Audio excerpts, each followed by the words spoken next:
Hello, and welcome to Appleton Engaged podcast.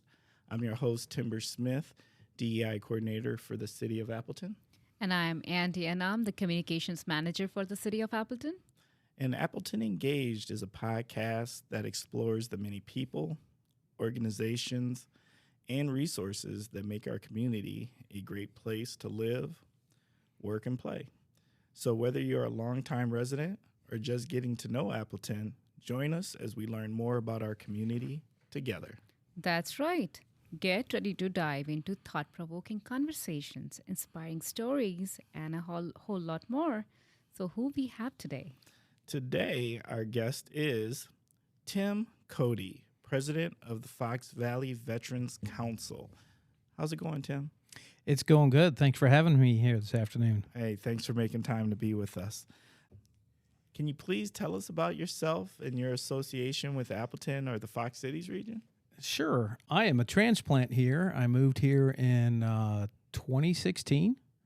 I'm a retired colonel out of the United States Army. I had originally retired. I was working down the Border Patrol, had some health issues that required me to leave the desert of the Southwest. And as I was recuperating, I had a friend who I'd gone to law school with, and he was looking for somebody to come up and help him with his law firm. And really hadn't thought about doing that after retirement from the Army, but I was laid up in bed for a few months recovering and just kind of explored that possibility, came up, started doing some part-time work, living out of my friend's basement, and decided to move up to Appleton and try out the civilian legal world. So that's how I got here in 2016. I like how you put that, the civilian legal world, which I'm going to assume is much different than the military legal world. Very different from the military world. Very, very different. Yeah, so I'll never forget when I was a lieutenant, I was a brand new Army officer, and one of my friends from law school called up and was complaining about all the hours that they worked in there in the library and hadn't left the library for like 3 straight days writing briefs. And I said, we even work more hours than that. But let me tell you what I did this morning. I jumped out of an airplane at 0200, did a 12-mile ruck, got some chow with the soldiers, and then got to go in and do a court-martial during that day. And I was having a blast. It was a lot more fun than what he was having, I can tell you that. If that isn't the commercial of I do more before 6 a.m. than you do all day. You remember those commercials? I do. Good morning, First Sergeant. Okay. Tim, can you please share with us about Fox Valley Veterans Council? Sure. The Fox Valley Veterans Council is a 501c3 charitable organization that helps out veterans in need. So we have 2 really main missions. We maintain a Veterans Emergency Fund for those veterans who are really down on their luck. They have some basic needs and their emergency needs, and we maintain that fund to assist them and try to get them financial assistance as quickly as possible.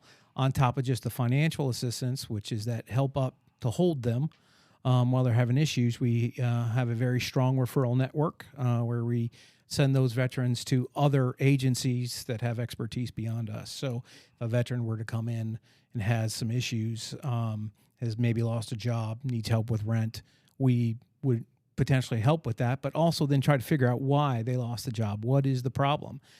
We partner with lots of organizations, and we do referrals. So a veteran comes in, may have a substance abuse issue, may have mental health issues, may have gambling issues, may just be down on their luck. COVID hit, they lost their job, whatever it is.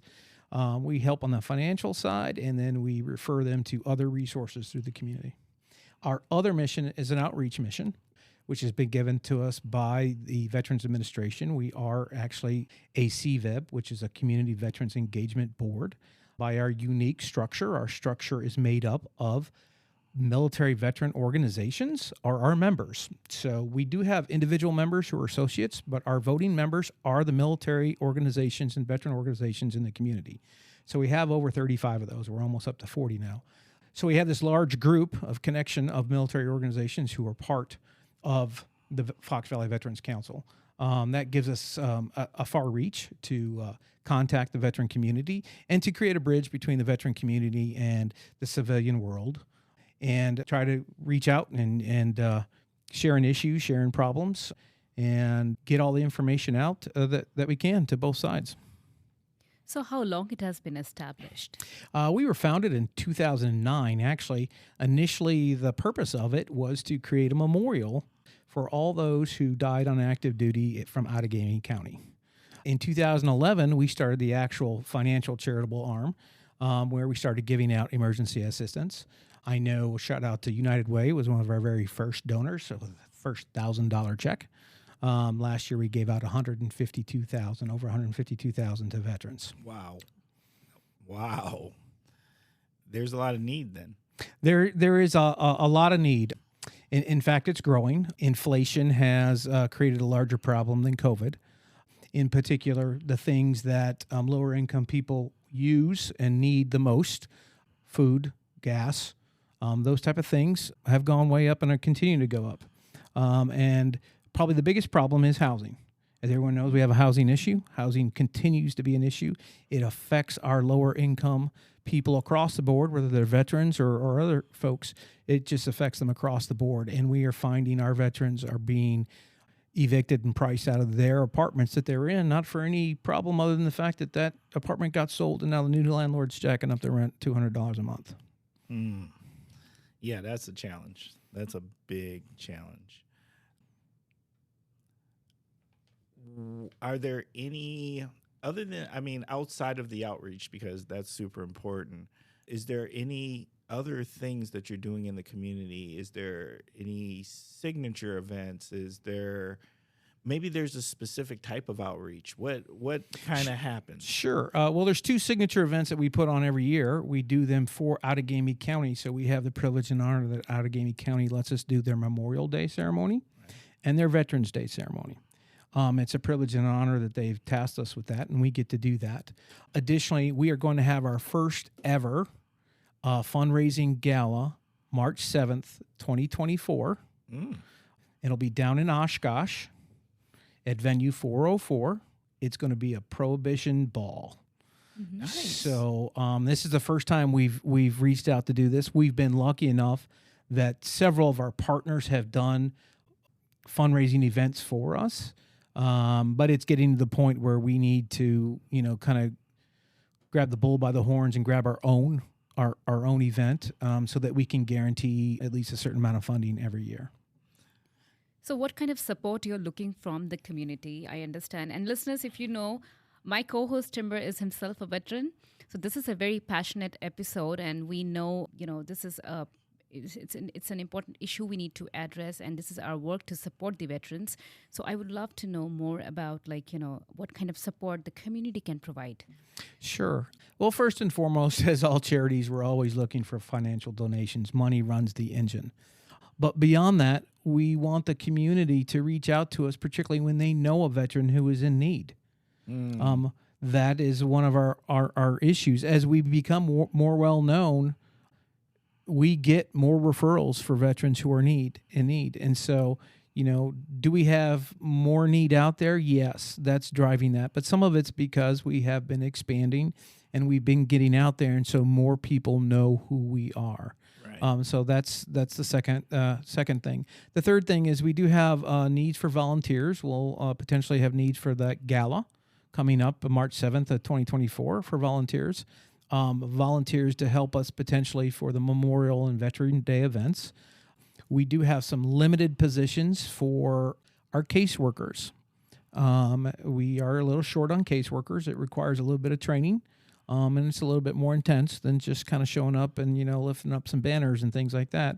It's somewhere between about 6 to 10 hours, maybe even more than that a week, where you're actually dealing with veterans on the phone or through email, texting, getting their story, figuring out what their problem is, and then you're actually the one who is advocating for their assistance or not and presenting it to the other caseworkers to decide whether to give them assistance. Wow.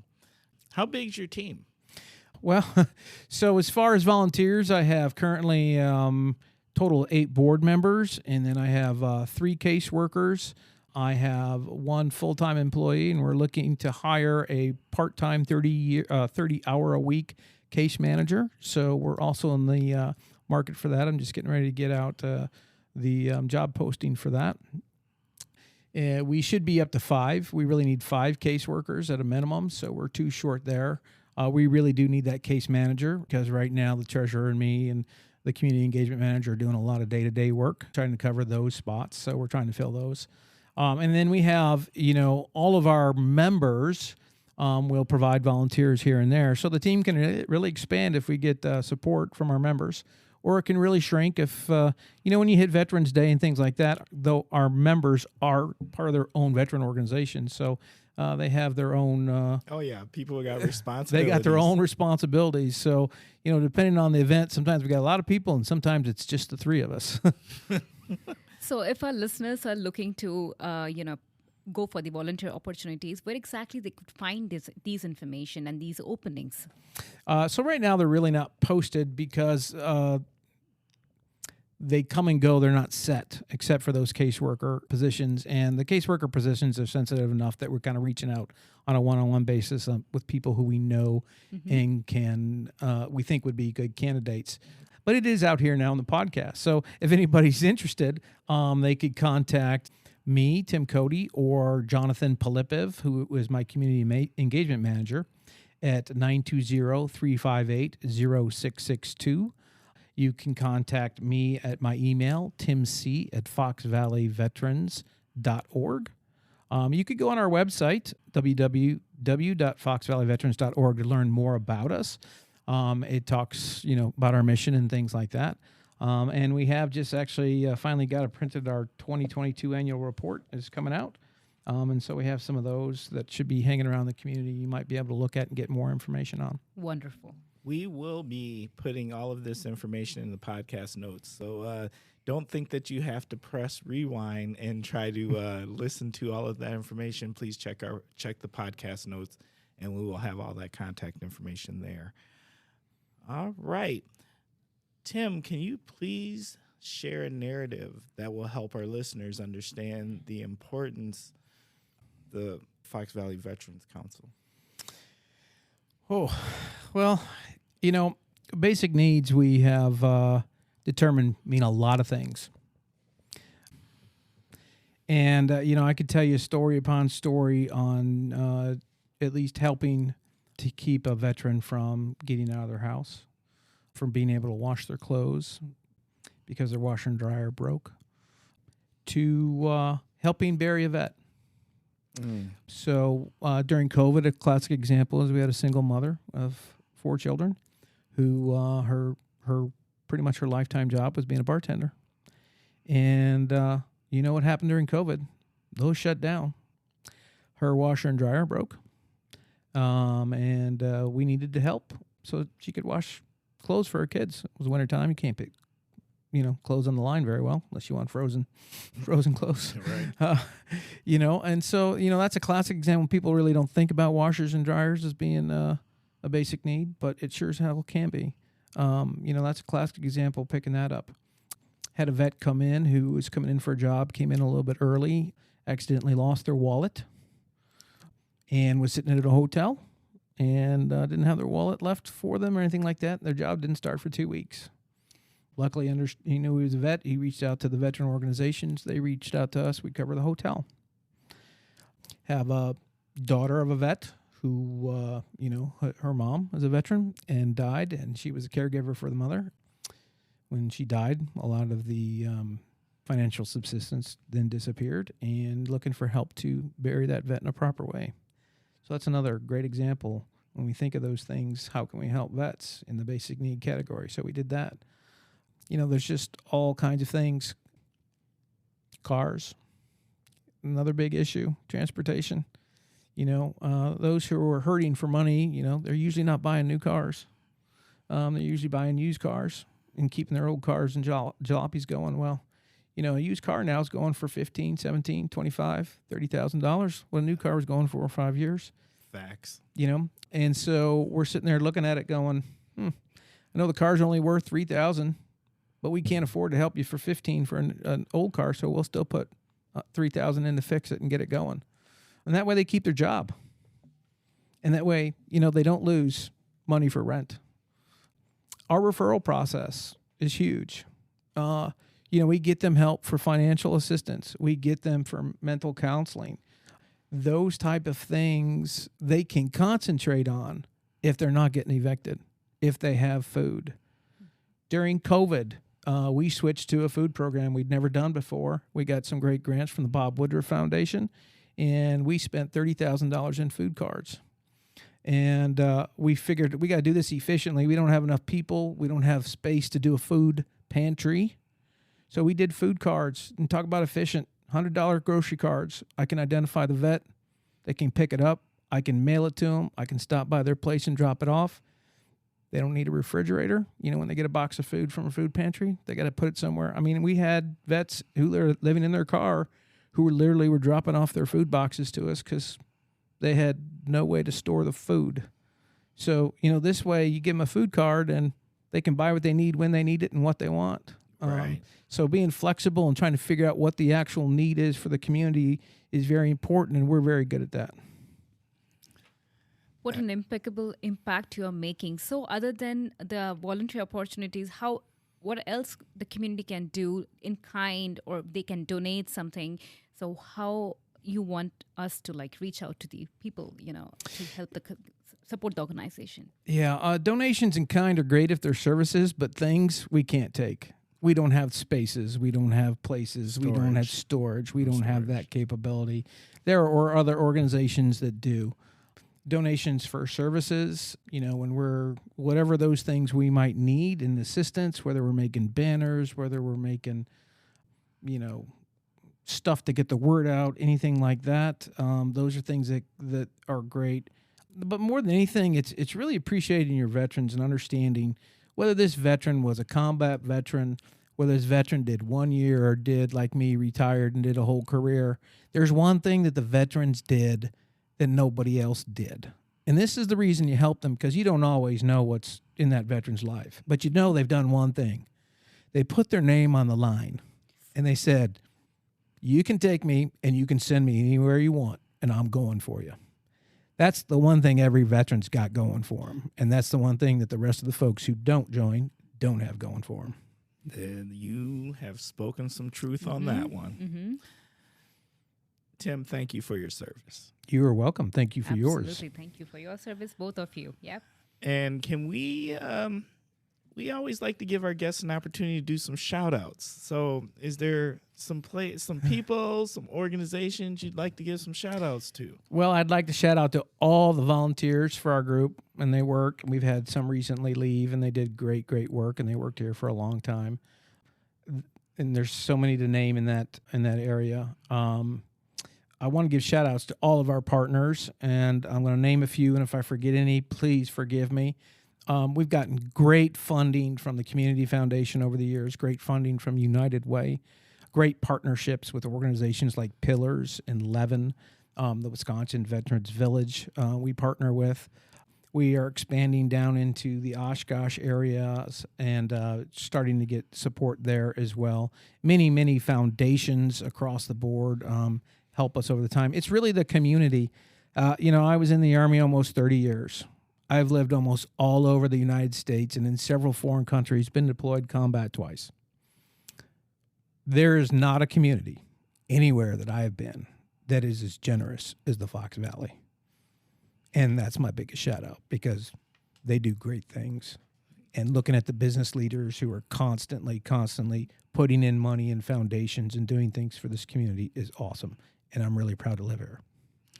I second that so much. And that's part of how we've come up with Appleton Engaged, because people need to know.